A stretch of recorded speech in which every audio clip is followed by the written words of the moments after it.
First strike. Admiral Sarah Chen stood at the observation deck of the Terran Defense Station Arcturus, watching the stars. Humanity had spent the last century peacefully expanding across their local star systems, establishing colonies and trading posts. Their technological progress had been remarkable, from their first tentative steps into space to now commanding a fleet of advanced starships. The Arcturus station represented everything humanity had achieved. It was a marvel of engineering, a city in space where humans from all corners of Earth worked together with a handful of alien species they'd encountered. But today, something felt different. The usual bustle of the station seemed muted, tense. "Admiral, urgent transmission from Earth Command." Her eye assistant's voice broke the silence. Before Chen could respond, every screen on the station flickered to life. The image of High Chancellor Axarthol of the Galactic Concordat filled the displays, his crystalline form gleaming ominously. "People of Earth, you have been judged. Your species' rapid expansion and technological development have been deemed a threat to galactic stability. The Concordat has unanimously voted for immediate intervention. You have one standard rotation to surrender your colonies and submit to oversight, or face extinction." The message ended, leaving only static. Chen's comm unit erupted with incoming calls from Earth Command, colonial authorities, and her own officers. But she remained still, her mind racing through calculations and possibilities. Humanity had known about the Galactic Concordat, an ancient alliance of spacefaring civilizations that maintained order across the galaxy. But their interactions had been limited, peaceful. What had changed? "Station-wide alert," Chen commanded. "All military personnel to battle stations. Civilian evacuation protocols in effect." She turned to her second-in-command. "Commander Rodriguez, get me a secure line to Earth Command. And bring up everything we have on Concordat battle tactics." The next hours were a blur of activity. The Concordat's ultimatum had caught Earth's leadership off guard, but they weren't unprepared. For years, a select group of military strategists and scientists had been quietly developing contingency plans for just such a scenario. As Chen reviewed the tactical displays, she noticed something peculiar about the Concordat fleet movements. Their ships were positioning themselves in traditional combat formations that hadn't changed in millennia. The aliens were creatures of habit, bound by traditions that stretched back longer than human civilization. That might be their weakness. Earth's response to the ultimatum came just as the deadline approached. President Santos's voice was clear and unwavering. "Humanity chooses freedom. We will not surrender our right to grow, to explore, to exist as equals in this galaxy. If the Concordat wants war, they will learn that humanity is not so easily conquered."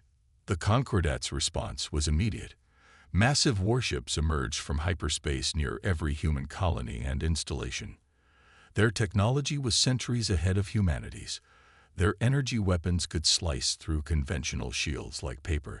Their armor could withstand direct antimatter strikes. But humans had always excelled at thinking differently. As the first Concordat ships opened fire on Arcturus Station, Admiral Chen gave the order that would change everything. "Execute Protocol Prometheus."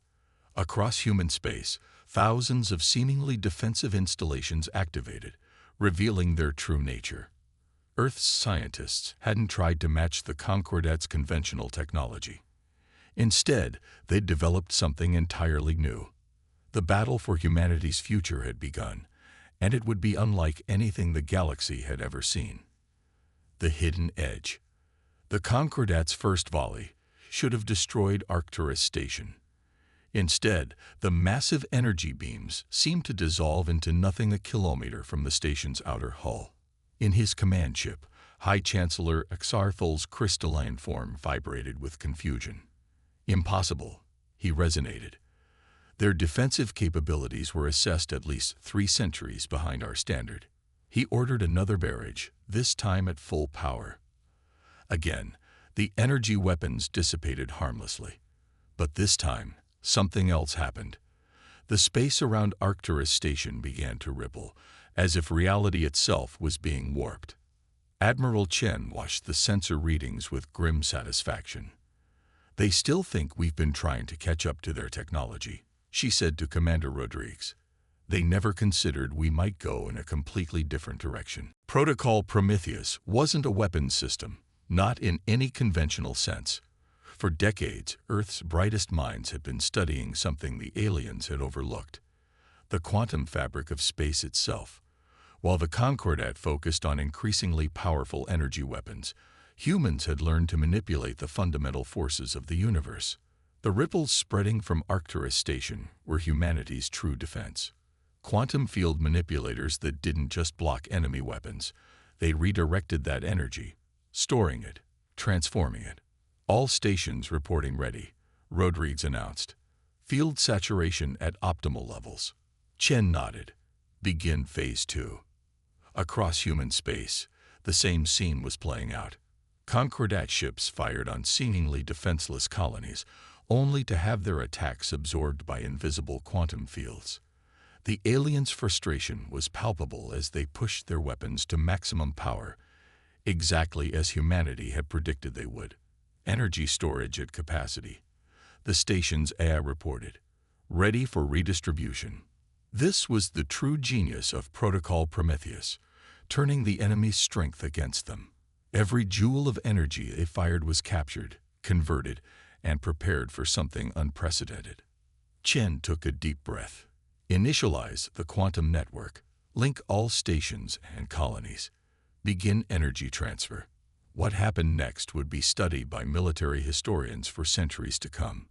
The stored energy from thousands of Concordat attacks began flowing through a vast network of quantum connections, linking every human settlement in a web of pure power. The aliens' most powerful weapons had just become humanity's greatest resource. On Earth, in a heavily shielded facility deep beneath the Pacific Ocean, Dr. Maya Patel watched the energy readings spike. Her life's work was about to be tested on a scale she'd never imagined. The quantum network wasn't just for defense. It was the key to humanity's counterattack. "All stations connected," she reported to Earth Command. "Quantum synchronization stable. We're ready." The order came directly from President Santos: execute quantum inversion. In an instant, the laws of physics seemed to turn inside out. The space around every Concordat ship began to twist and fold. Their advanced shields, designed to stop energy and matter, were useless against distortions in spacetime itself. Zarthul watched in horror as his mighty fleet was immobilized, each ship trapped in a pocket of warped space. Humanity hadn't just developed a new weapon.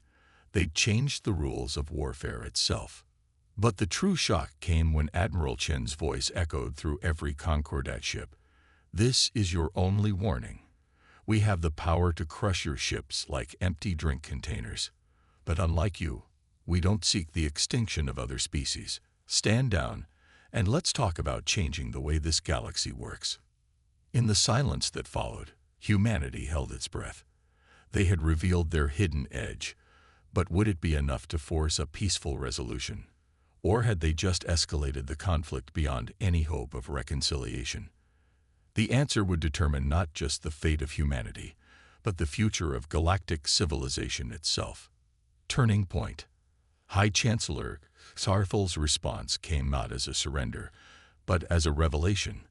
Fascinating, his crystalline form pulsed with an unfamiliar frequency. "In all our millennia of existence, no species has ever innovated like this." The quantum fields holding the Concordat fleet remained stable, but something in the alien leader's tone made Admiral Chen pause. She recognized something in it, not fear or anger, but curiosity. "Your weapons," Zarthul continued, "they are not weapons at all, are they? You found a way to manipulate the fundamental forces we all thought were immutable." "We had to," Chen responded. "You left us no choice. Humanity couldn't match your technological advantage, so we had to think differently." Meanwhile, in her Undersea laboratory, Dr. Patel noticed something unexpected in the quantum network readings. The Concordat ships, despite being immobilized, were emitting patterns of energy she'd never seen before. They weren't trying to break free. They were attempting to communicate through the quantum field itself. "Admiral," she called Chen. "I'm detecting structured quantum oscillations from the alien fleet. It's as if they're studying our technology, even while being trapped by it." This was the moment everything changed. The Concordat, which had existed for millions of years, had become set in its ways. Their technology, while advanced, had evolved along predictable paths. But now they were witnessing something entirely new. President Santos, watching from Earth Command, saw an opportunity. "Admiral Chen, Dr. Patel, what if we showed them more? Not as a threat, but as an offering." The quantum network hummed with possibility. Dr. Patel began reconfiguring the fields, not to constrain, but to create. The space around Arcturus Station transformed into a living demonstration of humanity's understanding of quantum mechanics. Mathematical equations and scientific principles danced in the void, visible to all. "We're not just warriors," Chen broadcast to the Concordat fleet. "We're explorers, scientists, dreamers. We don't want to fight you. We want to learn from you, and yes, teach you what we've learned." The response from the Concordat ships was immediate. Their energy signatures change, weapons powering down. Xarthel's next words would be recorded in every human history book. "Perhaps we were too hasty in our judgment. Your species thinks in ways we have forgotten were possible." But not everyone in the Concordat agreed. A faction of hardliners, led by the militant Vorkath species, saw human innovation as an even greater threat now. Several Concordat ships suddenly broke formation, their engines straining against the quantum field. "They're attempting to overload their power cores," Rodrigues warned. "If they succeed, the explosion could rupture the quantum network."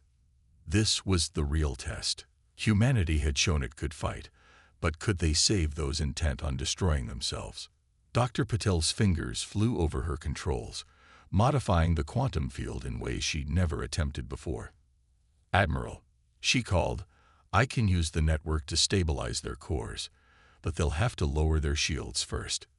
We need them to trust us." Chen opened a direct channel to the rogue ships. "Your cores are going critical. Let us help you, please. This doesn't have to end in destruction." Time seemed to freeze as humanity waited for the response. Their technology could force the issue, crush the ships before they exploded, but that would prove they were exactly what the Concordat feared, a violent species that solved problems through force. In that moment, humanity's future hung by a quantum thread. The next few seconds would determine whether they would be remembered as conquerors or saviors.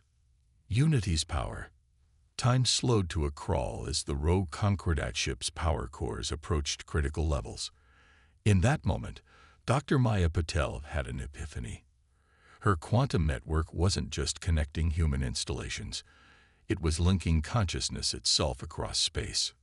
"Admiral," she broadcast, "I'm detecting thought patterns in the quantum field. The network isn't just capturing energy. It's capturing experience, memory, emotion." Commander Rodrigues looked up from his tactical display.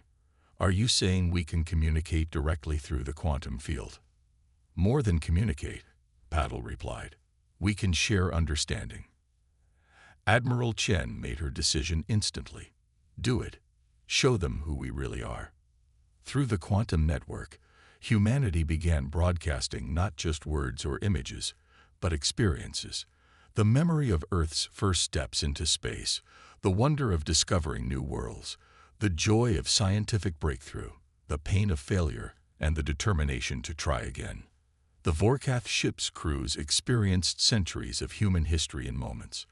They felt the terror of world wars, the triumph of peace, the unity that grew from diversity, the strength found in cooperation rather than conquest. Aboard the lead Vorkath vessel, Captain Krelak stumbled as the memories flooded his consciousness. His species had always seen emotion as weakness, but now he felt the power of human empathy, the strength in their ability to understand and connect with others. The overloading power cores began to stabilize. "They're lowering their shields," Rodrigues reported, his voice thick with emotion. But Chen and Patel weren't done. Through the quantum network, they expanded the connection, bringing together not just humans and Vorkath, but every species in range. The network became a symphony of consciousness, each civilization contributing its own unique perspective to a greater whole. High Chancellor Tarthal's crystalline form resonated with new frequencies as he experienced the full spectrum of galactic life for the first time in his ancient existence. "We have been so focused on maintaining order," he broadcast through the network, "that we forgot why order matters. It is not about control, but about connection." The quantum field shifted, no longer just a defensive network, but a bridge between civilizations. Dr. Patel's readings showed patterns she had never imagined possible, the combined knowledge and experience of multiple species flowing freely, creating something entirely new. "This is what humanity brings to the galaxy," President Santos declared through the network. "Not just new technology, but new ways of understanding each other. We don't want to rule or to fight. We want to learn, to grow, to help all species reach their full potential." The rogue ships were now fully stable, their crews transformed by the experience. Captain Krelax opened a direct channel to Admiral Chen. "We have lived for so long believing strength came from superiority. You have shown us it comes from unity." Across human space, the quantum network pulsed with possibility.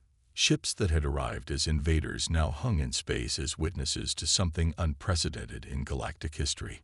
The Concordat, which had maintained order through power for millions of years, was discovering a new way forward.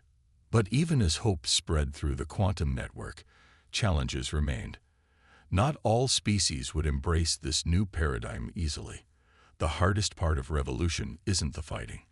It's building something new from the ashes of the old. Dawn of understanding. In the days that followed, Arcturus Station became the center of a galactic revolution.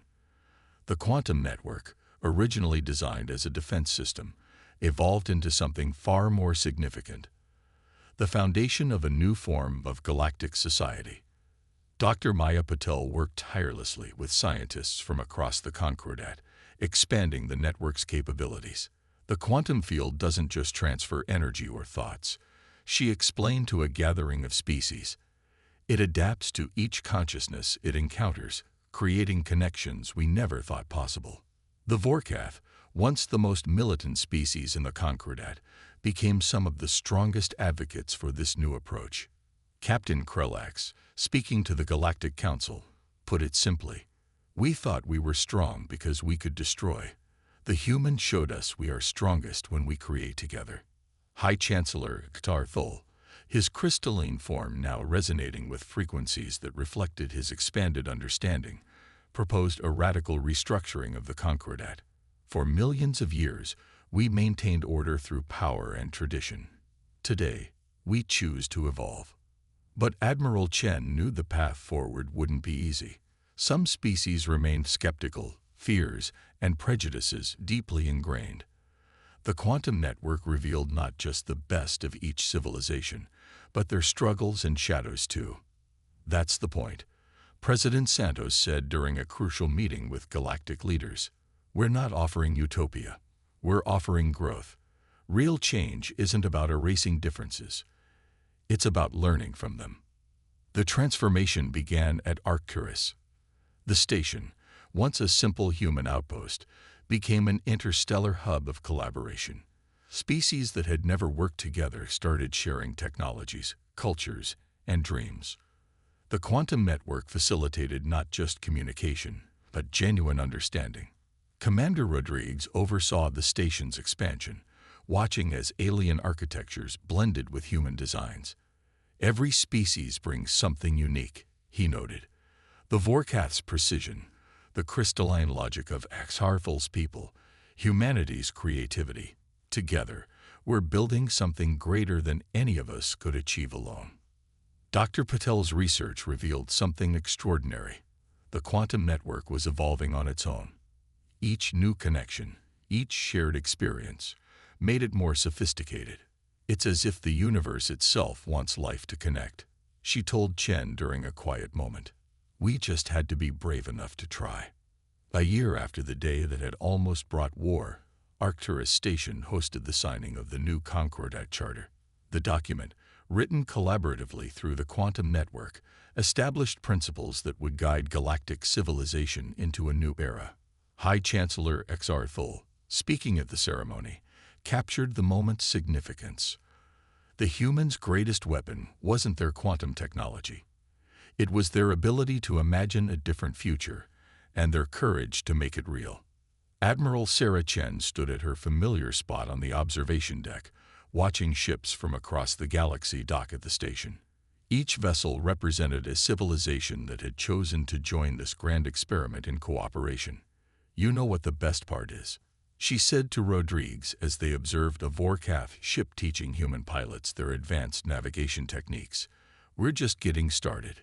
The quantum network hummed around them, carrying the thoughts, dreams, and possibilities of countless species. Humanity had faced extinction and emerged with not just survival, but a revolution in what was possible when different civilizations chose to grow together. In the end, the war that was meant to last a single day had instead launched an era of unprecedented peace and progress, not because one side had defeated the other, but because humanity had shown the galaxy a new way forward, one where strength came from unity, innovation sprang from diversity, and the greatest victories were achieved not through conquest, but through understanding. The stars seemed brighter that night, as if they too were celebrating the dawn of something extraordinary. The future was uncertain, but for the first time in galactic history, it would be faced by civilizations working together, growing together, dreaming together. And that was humanity's greatest gift to the galaxy, not the technology to connect, but the courage to try.